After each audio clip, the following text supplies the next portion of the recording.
Pour toute bénédiction que nous pouvons recevoir de Dieu, il y a toujours la part de Dieu et la part de l'homme.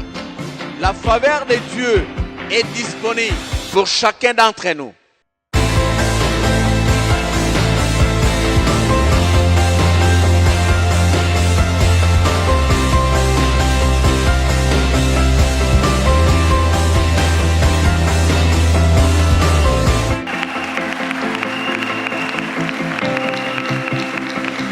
Ça, il y a des dieux dans les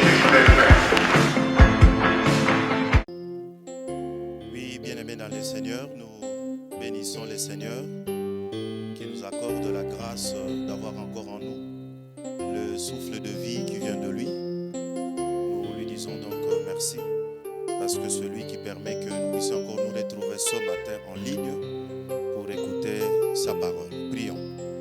Père, nous bénissons ton Saint-Nom pour l'occasion que tu nous donnes ce matin pour nous retrouver avec nos bien-aimés afin qu'ensemble, Seigneur de nos gloires, nous puissions écouter ta parole. Merci parce que tu nous parles maintenant, Seigneur, et à toi la gloire parce que c'est toi qui gères tout ce temps. Nous croyons, Père, que tout ce temps sera pour ta seule gloire. Au nom de Jésus, nous avons ainsi prié et disons tous Amen. Bien-aimés, pour ce dimanche, pour notre prédication, nous allons prendre comme base scripturaire le texte de Jean, Évangile selon Jean. Nous sommes au chapitre 20 et nous lirons du verset 19 au verset 21. Donc Jean, chapitre 20, verset 19 à 21. Donc si nous avons trouvé, nous pouvons lire la parole de Dieu. Nous avons dit Jean 20, 19 à 21. Le soir de ce jour, qui était le premier de la semaine, les portes du lieu où se trouvaient les disciples étant fermées, à cause de la crainte qu'ils avaient des Juifs, Jésus vint, se présenta au milieu d'eux et leur dit, « La paix soit avec vous. » Et quand il eut dit cela, il leur montra son main et son côté. Les disciples furent dans la joie en voyant le Seigneur. Jésus leur dit de nouveau, « La paix soit avec vous. Comme le Père m'a envoyé, moi aussi je vous envoie. » Bien-aimés, le dimanche passé, nous avons célébré la Pâque. Nous nous sommes souvenus de tout ce que Jésus avait enduré sur la croix pour notre salut. Et aussi, nous nous sommes souvenus de sa résurrection. Aujourd'hui, nous voulons un peu réfléchir sur l'apparition ou les apparitions de Jésus d'une manière générale, parce que c'est le premier dimanche après la Pâque. Plus précisément, nous voulons parler de l'impact des apparitions de Jésus dans nos vies ou tout simplement dans la chrétienté d'une manière générale. Oui, nous savons qu'il est vrai que les apparitions de Jésus sont liées à la résurrection. Donc, une façon, je sais qu'on pouvait parler tout simplement de l'impact de la résurrection de Jésus dans nos vies, mais nous avons préféré parler plus de l'impact des apparitions de Jésus-Christ, donc par rapport à nos vies ou dans nos vies. C'est ainsi que nous allons parler donc des apparitions d'une manière générale et nous n'allons pas vraiment faire une étude particulière par rapport au texte que nous avons lu. Elle va nous servir et donc il nous sert juste de référence. Bien-aimés, en guise d'introduction, nous voulons dire que nous le savons tous, qu'il y a bien des gens à travers le monde qui ne croient pas à la résurrection de Jésus-Christ. Mais laissez-moi vous dire tout simplement que s'il y a des gens qui ne croient pas à la résurrection de Jésus, c'est vrai, oui, il y a ceux-là aussi qui ne croient pas à la mort de Jésus-Christ. Mais nous voulons dire tout simplement que, bien aimé, les 3 jours que Jésus avait passés dans le tombeau, sont le preuve, sont vraiment tout simplement la preuve de la réalité de sa mort. Et s'il est mort, nous avons aujourd'hui de preuves qu'il est vivant. Donc Jésus est bel et bien ressuscité. Lui-même nous en donne de preuves. La Bible est pleine de preuves par rapport à sa résurrection. Et nous savons que même aujourd'hui, Jésus est en train de donner lui-même des preuves par rapport à sa présence. Sa présence donc au milieu de son peuple. Je me souviens de l'histoire d'un monsieur qui fait partie d'une certaine religion et qui ne croit pas en Jésus-Christ. Et moi encore à sa mort et à sa résurrection. Une fois, il est allé en prière dans le cadre de sa religion, à des milliers de kilomètres de son domicile. Et quand il est arrivé là avec beaucoup de gens, un matin, ils sont allés à la prière. Et après la prière, il est rentré dans sa chambre d'hôtel. Quelques minutes seulement après, quelqu'un lui est apparu dans la chambre d'hôtel. Il avait peur. Lui-même, il a témoigné après qu'il portait des habits qui étaient étincelants. Et la personne pose la question, mais c'est qui? Et il lui dit, c'est moi Jésus-Christ. Il lui dit, ta place n'est pas ici. Rentre chez toi à la maison et je te dirai désormais ce que tu vas faire pour moi. Et le même jour, le gars a fait ses valises et il est rentré chez lui à la maison, comme je l'ai dit, à plusieurs kilomètres, plusieurs milliers de kilomètres de là où il était. Et en arrivant chez lui à la maison, le lendemain, Jésus lui est encore apparu pour lui dire finalement ce qu'il devait faire pour lui. Et aujourd'hui, c'est un pasteur, quelqu'un qui est en train maintenant de parler de Jésus-Christ.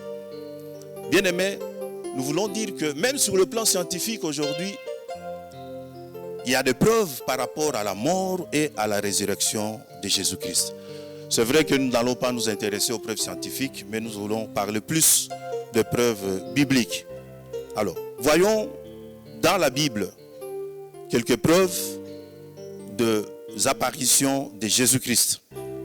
Bien aimé, il est écrit dans la Bible que Jésus apparut à ses disciples pendant 40 jours. Nous pouvons lire cela dans Actes chapitre 1 et nous sommes au verset 3. La Bible nous dit ceci, il est écrit ceci. Après qu'il eut souffert, il leur apparut vivant et leur en donna plusieurs preuves, se montrant à eux pendant 40 jours et parlant des choses qui concernent le royaume de Dieu.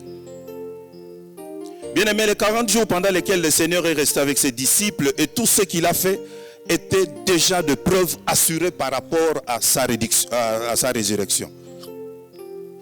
Bien aimé, nous voulons vous dire que jamais, bien aimé, un fait n'a été établi par autant d'auteurs inspirés de témoins que la résurrection de notre Seigneur Jésus-Christ. Alors, par rapport aux preuves bibliques, combien de fois Jésus est-il apparu pendant les 40 jours?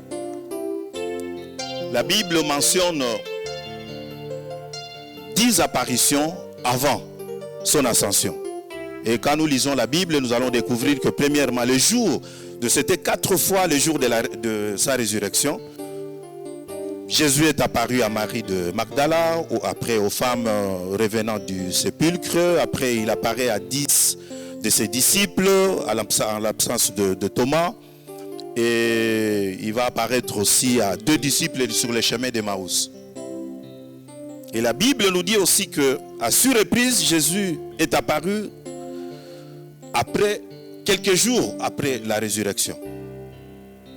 Premièrement aux 10 apôtres, là cette fois-là c'était en présence de Thomas.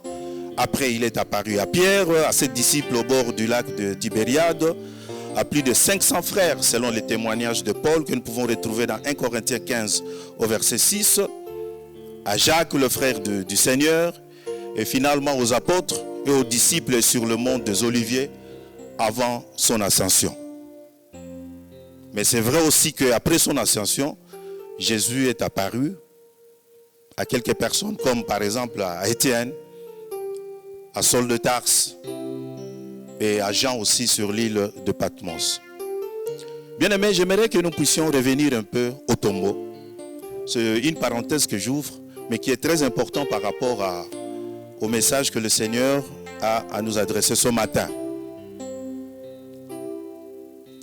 Bien-aimés, nous voulons dire que le grand argument qui prouve que Christ est le Fils de Dieu et Dieu, c'est sa résurrection.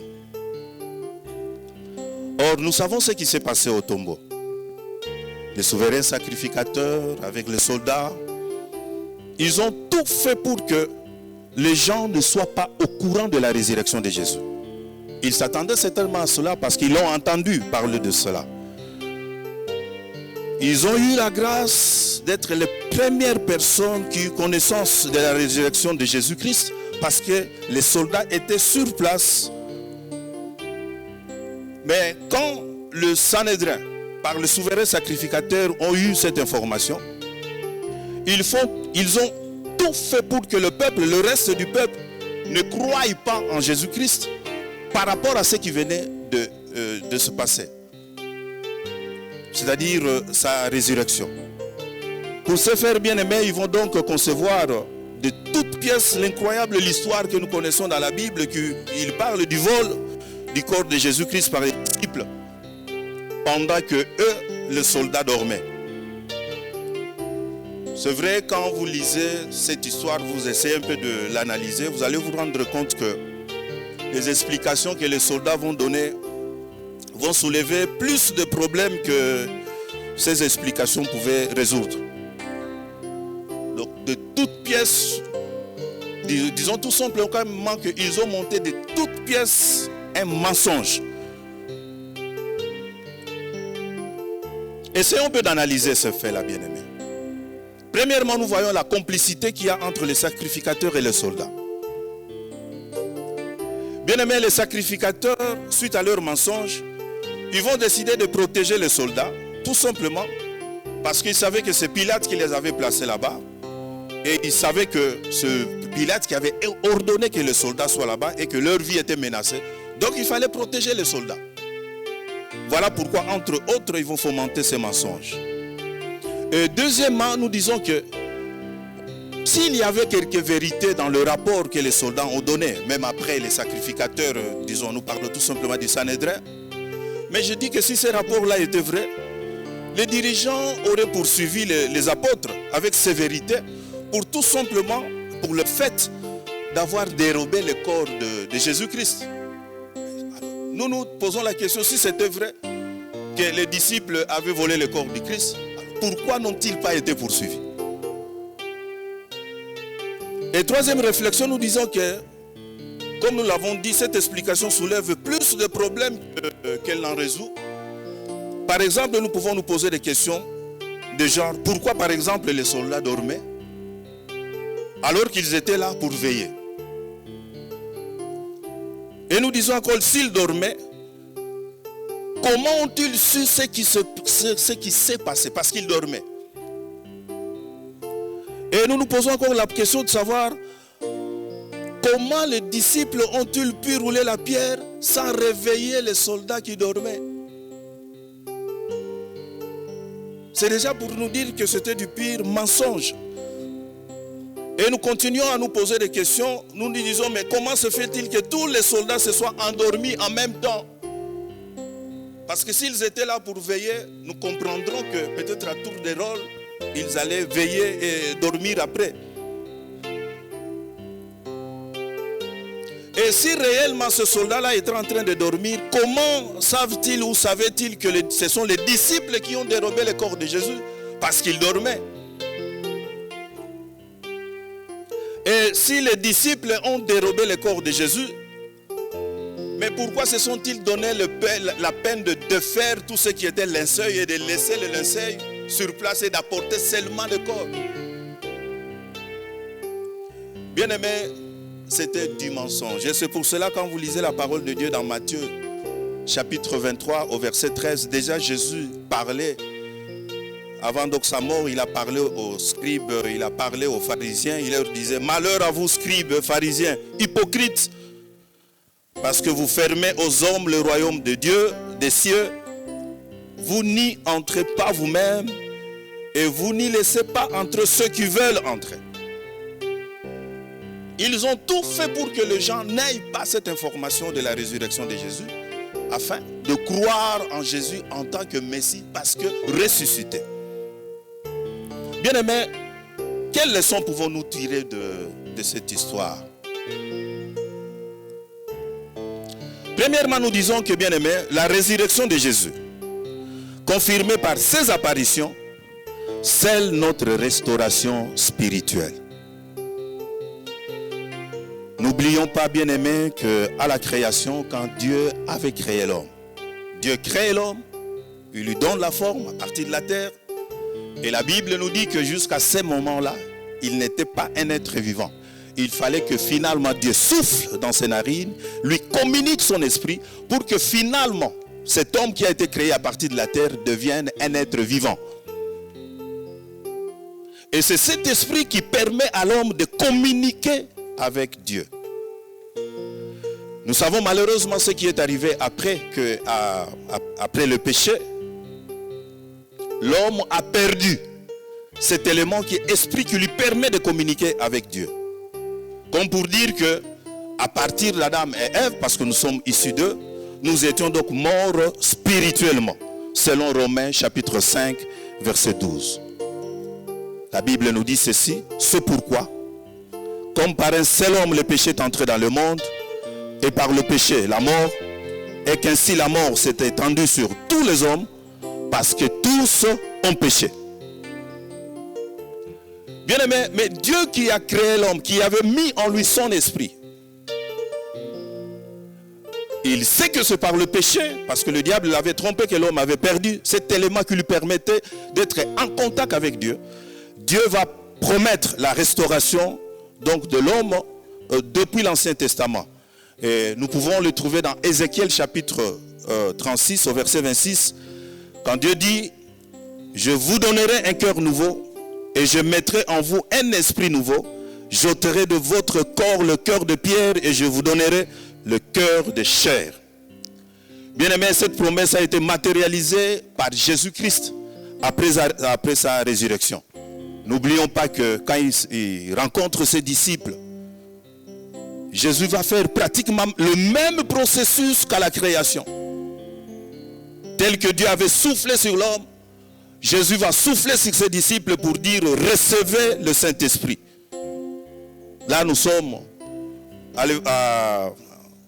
dans la parole de Dieu, dans l'évangile selon Jean, au chapitre 20, verset 22.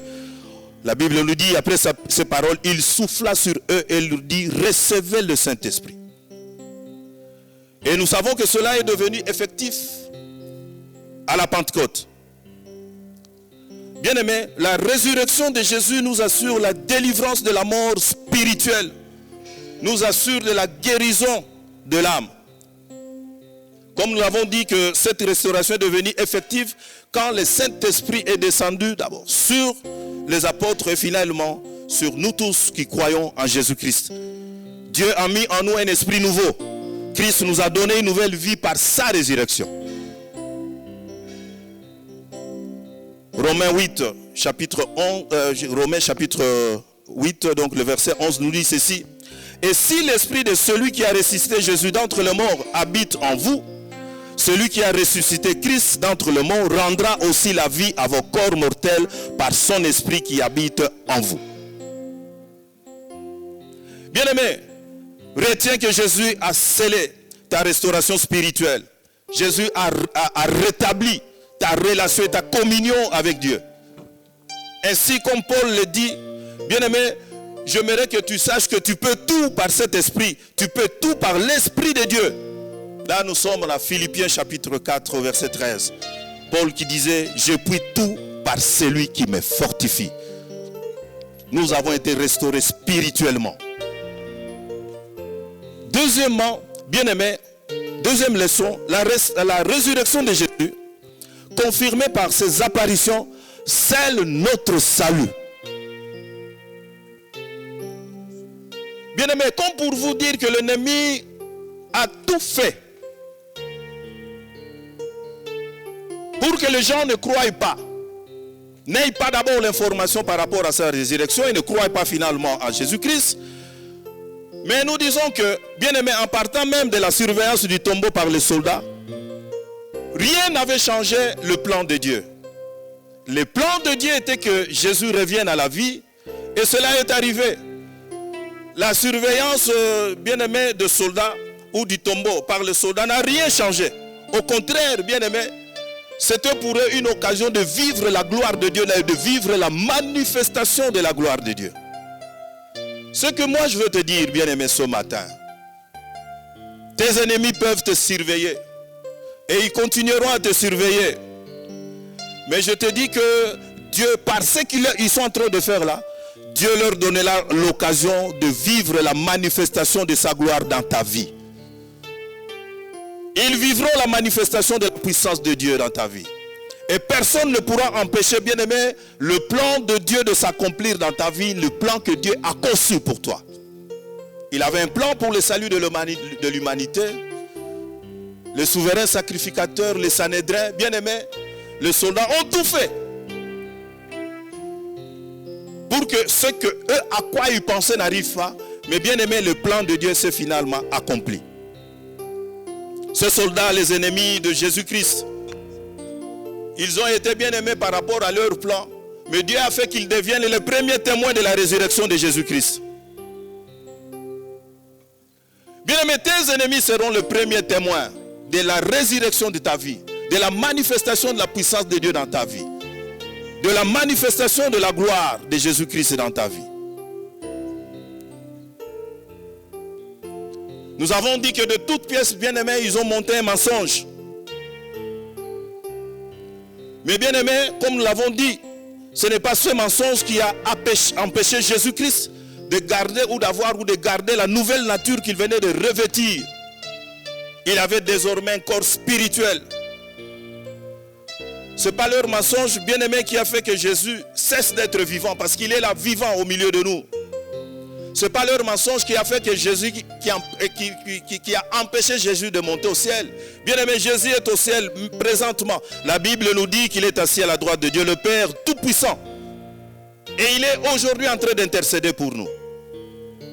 Bien aimé, je veux que tu saches une chose. On montera de coups contre toi. On montera de complots contre toi. Ils tiendront des réunions contre toi. Mais rien ne réussira. Le plan de Dieu, bien aimé, c'est ce que tu vivras. Le plan de l'ennemi, bien aimé, ne changera rien. Jamais, alors jamais, ne pourra changer ta destinée. Et moi, je suis sûr et certain qu'ils ont entendu parler de Jésus, qui rencontrait ses disciples. Je suis sûr et certain qu'ils ont entendu parler de cela. Quelle confusion! Bien aimé, c'est cette confusion aussi que l'ennemi fera vivre et qu'il fait vivre chaque fois dans les camps de tes ennemis. Qui sont aujourd'hui en train d'entendre ta renommée, d'entendre parler de ta renommée. Contrairement à tout ce qu'ils ont prévu contre toi. Troisième leçon. La résurrection de Christ nous a admis dans une position d'autorité. La résurrection de Jésus-Christ nous a mis dans une position de pouvoir, de domination et de victoire.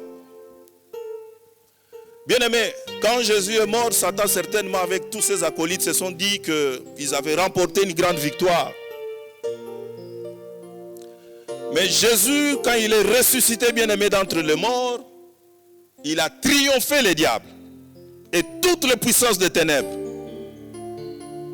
Et la Bible nous dit qu'en lui, nous sommes assis dans le lieu céleste au-dessus de tous nos ennemis. Éphésiens chapitre 2, versets 5 à 6 nous dit: nous tous qui étions morts par nos offenses, il nous a rendus à la vie avec Christ. C'est par grâce que vous êtes sauvés. Il nous a ressuscités ensemble et nous a fait asseoir ensemble dans le lieu céleste en Jésus-Christ. Bien-aimés, tout simplement pour nous dire que par la résurrection de Jésus, nous sommes aujourd'hui en train de vivre une très grande promesse qu'il nous avait faite avant sa mort. La matérialisation donc de Luc chapitre 10 verset 19. Voici, je vous ai donné le pouvoir de marcher sur les serpents, sur les scorpions et sur toute la puissance de l'ennemi et rien ne pourra vous nuire.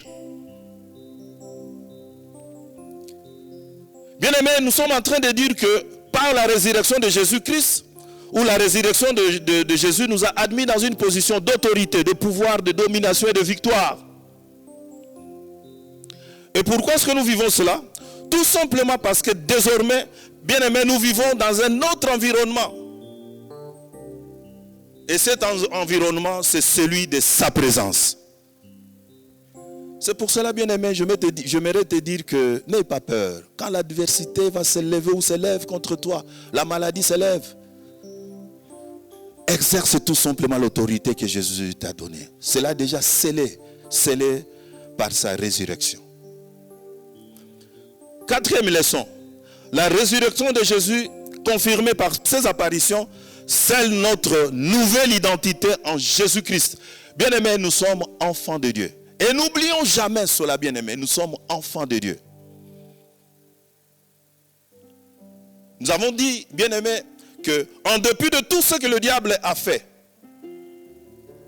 rien de ce qu'il a fait n'a empêché Jésus de se retrouver aujourd'hui au ciel. Il est monté au ciel. Et nous avons lu un peu plus haut ce que la Bible nous dit, que nous sommes aujourd'hui assis dans le lieu céleste en Jésus-Christ. Donc par la résurrection de Jésus et par son ascension, bien-aimé, laisse-moi te dire que tu as pris des ailes. Comme Jésus, tu revêts aujourd'hui une nouvelle nature en lui. Et par la foi, tu es assis à la droite de Dieu le Père en Jésus-Christ. Cinquième leçon. La résurrection de Jésus, confirmée par ses apparitions, scelle et impacte nos relations. Bien-aimés, si vous ne le savez pas, je vous apprends que pour la première fois, Jésus a appelé ses disciples frères, c'était après la résurrection. Il les a appelés frères. En dépit de ce nouveau, niveau spirituel qu'il avait, mais Jésus était toujours avec les siens avant l'ascension. Comme pour te dire, bien-aimé, que Dieu peut élever ton niveau spirituel. Mais n'oublie pas que c'est pour eux, pour ceux-là avec qui tu vivais avant, que Dieu t'a béni. Et c'est pour les faibles que Dieu te donne toutes les qualités que tu as. Jésus, en dépit de tout ce qu'il était devenu, mais il a mangé avec ses disciples. Jésus, avec toutes les qualités qu'il avait désormais, bien-aimés, il nous appelle frères. Et n'oublie pas que c'est en tant que frère que Jésus-Christ intercède aujourd'hui pour nous. Bien-aimés, tous ceux-là avec qui tu partages la même foi, ce sont tes frères. Quel que soit le niveau de ton élévation spirituelle, bien-aimés, considère-les toujours comme étant tes frères. Sixième leçon. Bien-aimé, la résurrection de Jésus, confirmée par ses apparitions, scelle notre paix. La paix. Nous nous souvenons de la promesse que Jésus nous avait faite. Là, nous sommes en Jean chapitre 14, verset 27. Je vous laisse la paix. Je vous donne ma paix. Je ne vous la donne pas comme le monde donne. Que votre cœur ne se trouble point. Bien-aimé, la paix de Jésus est garantie par sa présence permanente à nos côtés. N'oublions pas ce qu'il a dit dans Matthieu chapitre 28 au verset 20. Et voici, je suis avec vous tous les jours jusqu'à la fin du monde. Bien-aimé, il nous donne la paix, il nous donne la joie qui sont assurées par sa présence permanente à côté de nous. Il est toujours vivant, non seulement au ciel, mais avec nous par le Saint-Esprit. Sa présence, bien-aimé, affermit notre foi. Comme Paul le dit, notre foi se révèle si Christ n'était pas ressuscité. 1 Corinthiens 15, 1 à 20. Il est présent là où 2 ou 3 se réunissent en son nom. Bien-aimé, que la paix de Dieu soit ton partage ce matin. Comme nous l'avons dit, bien-aimé, même si l'adversité s'est levée contre toi, même si la maladie s'est levée contre toi, même si le vent contraire s'est levé contre toi, sois en paix, parce que Jésus est là à tes côtés. Il est là. Il ne permettra pas que ta quiétude soit dérangée par qui que ce soit ou quoi que ce soit. C'est en tant que frère qu'il te donne sa paix. Alléluia. Bien-aimés, la résurrection de Jésus confirmée par ses apparitions booste notre foi. Imaginez un peu dans quel effroi les disciples étaient-ils en train de vivre après la mort de Jésus-Christ. Mais ce Jésus va à la rencontre de ceux qui étaient en train de chercher le vivant. Bien-aimé, d'une manière ou d'une autre, je veux te dire que Jésus viendra vers toi pour confirmer qu'il est vivant.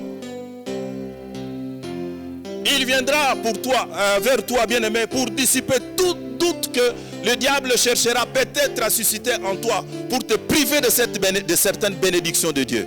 Jésus est là, bien-aimé.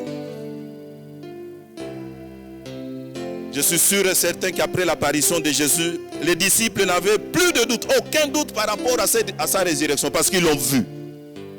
Par la foi, tu le vois. Les disciples n'avaient plus jamais de doute par rapport, bien-aimé, après la résurrection de Jésus, par rapport à l'œuvre du salut. Ils l'ont entendu parler de cela pendant tout le temps qu'ils étaient ensemble. Et la résurrection a scellé cela, comme pour leur dire que c'est fait, c'est accompli. Bien-aimé, que faire quand nous savons que nous sommes témoins de sa présence vivante en nous? Bien-aimé, la première des choses que nous devons faire, c'est de rendre continuellement grâce à Dieu. Rendre continuellement grâce à Dieu. Bien-aimé, nous sommes appelés chaque matin à saluer la présence de Jésus-Christ et son action dans nos vies. Rendre grâce à Dieu. Chaque matin, il est le soleil de justice qui s'élève sur tous ceux qui dans le monde entier l'ont reçu comme leur sauveur et Seigneur. Parce qu'il vient leur apporter le salut, il vient nous apporter le salut, il vient nous apporter le secours, il vient nous apporter la guérison. Colossiens chapitre 1, versets 12 à 14 nous dit: rendez grâce au Père qui vous a rendu capable d'avoir part à l'héritage de saints dans la lumière, qui nous a délivrés de la puissance des ténèbres et nous a transportés dans le royaume du Fils de son amour, en qui nous avons la rédemption, la rémission de péché. Bien-aimés, que faire quand nous savons que nous sommes témoins de sa présence vivante en nous? Deuxième chose, marchons chaque jour dans la nouveauté de vie. C'est une façon pour nous d'honorer notre roi. Bien-aimés, la résurrection de Jésus nous appelle à une nouvelle manière de nous comporter, à une nouvelle manière de vivre. Romains 6,4 nous dit: nous avons donc été ensevelis avec lui par le baptême en sa mort, afin que, comme Christ est ressuscité des morts par la gloire du Père, de même nous aussi, nous marchons en nouveauté de vie.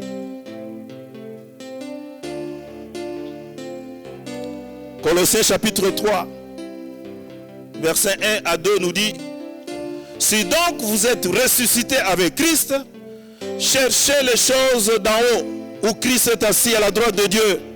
Affectionnez-vous aux choses d'en haut et non à celles qui sont sur la terre.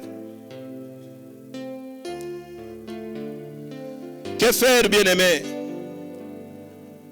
quand nous savons que nous sommes témoins de sa présence vivante en nous?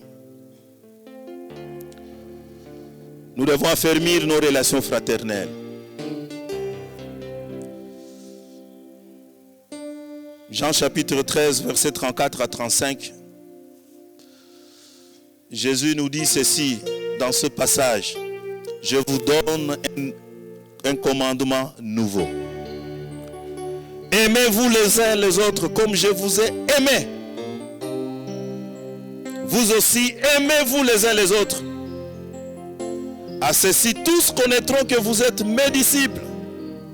Moi, je peux dire, mes frères, si vous avez de l'amour les uns pour les autres. Bien-aimés, à cause de ce que Jésus a fait pour nous sur la croix, parce que nous savons qu'après cela, il nous a constitués en famille, famille spirituelle en Jésus-Christ. Bien-aimés, nous sommes appelés à approfondir nos relations fraternelles parce que nous bénéficions tous de l'amour d'un même Dieu et Père. manifesté en Christ, Jésus-Christ qui est son Fils. Bien-aimés, que faire quand nous savons que nous sommes témoins de sa présence vivante en nous? Bien-aimés, nous devons parler de son amour à ceux-là qui ne l'ont pas encore expérimenté. Il y a bien des gens qui n'ont jamais expérimenté l'amour de Dieu. Et c'est pour cela, avant son ascension, il a dit à ses disciples, par ses disciples, à nous autres, à nous tous qui avons cru en son nom, allez, faites de toutes les nations des disciples, le baptisant au nom du Père, du Fils et du Saint-Esprit. Bien-aimés, la résurrection doit être pour nous un leitmotiv pour évangéliser, pour parler de Jésus-Christ. Parce qu'il nous donne la preuve de sa présence vivante parmi nous. Et pourquoi devons-nous parler de Jésus-Christ? Pourquoi devons-nous évangéliser? Pourquoi devons-nous proclamer l'évangile? Bien-aimés, parce que c'est la vérité. Non seulement parce que c'est la vérité, mais aussi parce que nous avons nous-mêmes goûté à son pouvoir. Nous avons aussi nous-mêmes goûté à son pouvoir, je disais, de salut et à son pouvoir de transformation.